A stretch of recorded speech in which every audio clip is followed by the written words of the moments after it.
Dr. Lemmy Uhegbe, who is a public affairs analyst, who understands some of the intricacies of some of these issues. Thank you so much for joining us tonight on the program. Thank you for having me. You heard those on the ground, on the plateau. And it's not only on the plateau, we've seen in Benue State. From your own analysis and your own understanding, what do you make of what exactly is going on? Because I imagine, in my mind, that things seem to have simmered and we thought that we had it all on lock and we are making some progress in fighting some of these insurgents and winning the battle. All of a sudden, we've seen some of these resurgence. Sure, I must tell you that it's very depressing seeing that we're back on the same road, talking about the same issue. And what is a fact is the fact that we are going to still talk about another set of killing. Why is it so? Because the real actions that need to be taken have not been taken.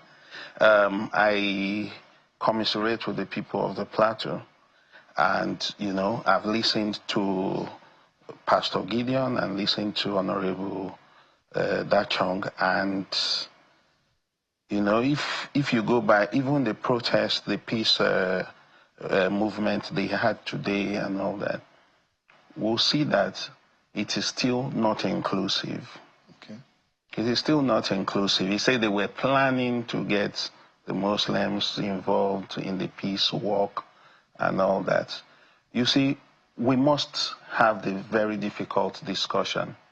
Do we want to operate together as a people, or do we just want to go our separate ways? Because in all of this narrative, and unfortunately the media too very easily falls to it. In the police, they say it's not the person who takes a case to the police that must win the case in the long run. But in the media, once somebody starts shouting blue murder quickly, you just see that everybody latches onto it and it just goes. Chimamanda Adichie warned us about the danger of a single story. If we have an altercation now and you hit me, if I don't reply, it will just be that you hit me and I walked away. But of course, if I strike you back, it could snowball into a big fight. The governor himself talked about the meeting he had with stakeholders. He talked about December last year where there was attack in the Plateau. This whole clash dates back to about 2003. So it's well over 2 decades. We now cannot tell who started what.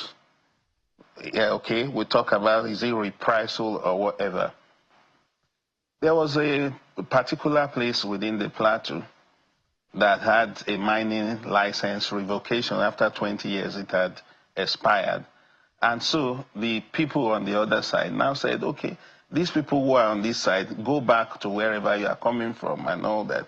And indeed, on February 19, I was able to gather the intelligence, because when the president came out and said to the governor, go sort out your problems, the underlying causes of this crisis, I was one of those who was, you know, aghast about it. That how would the president say that? What can the governor do? He has the power and command and control.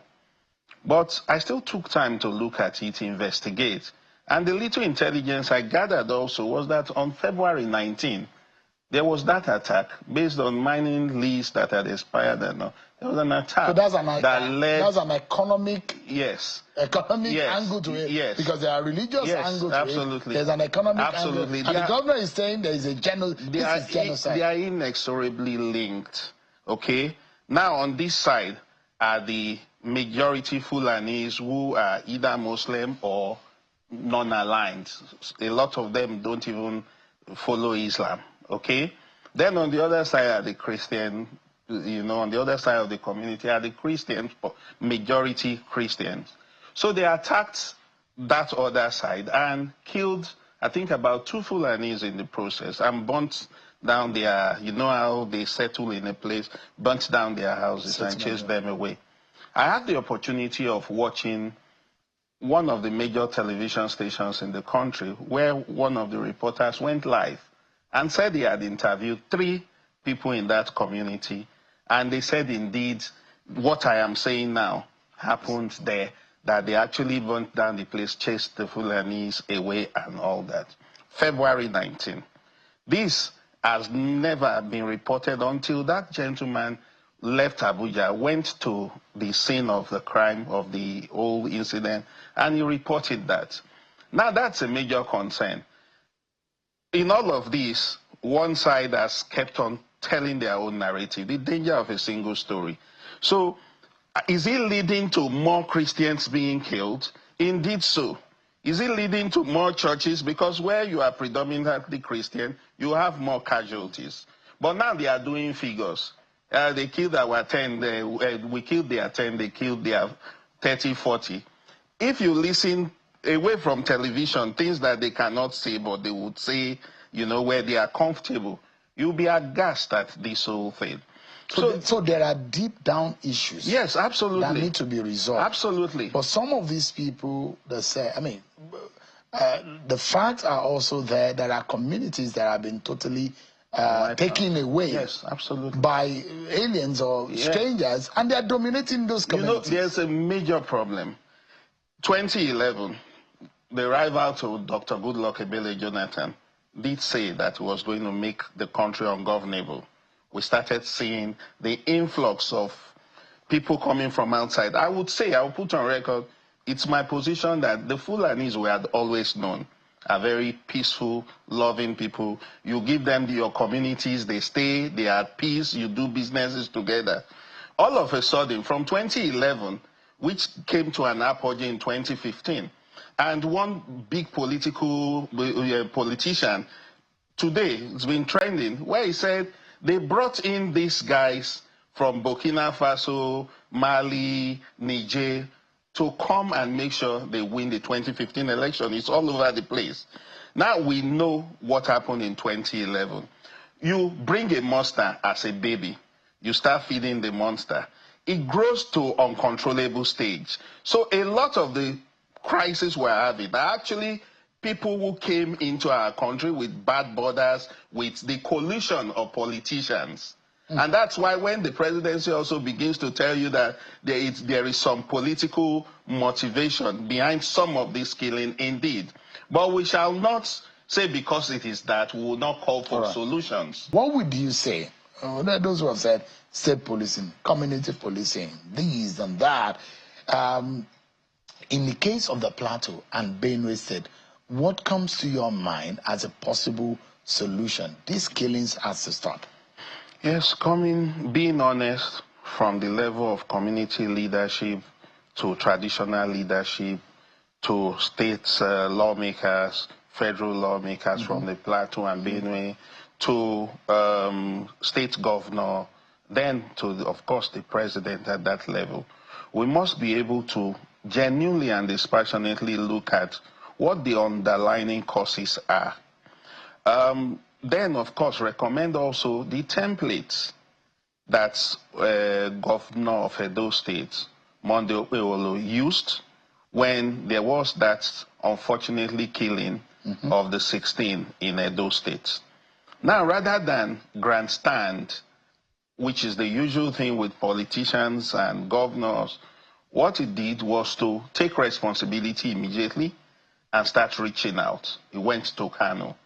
He reached out. In fact, it was well received. You've not heard of a reprisal.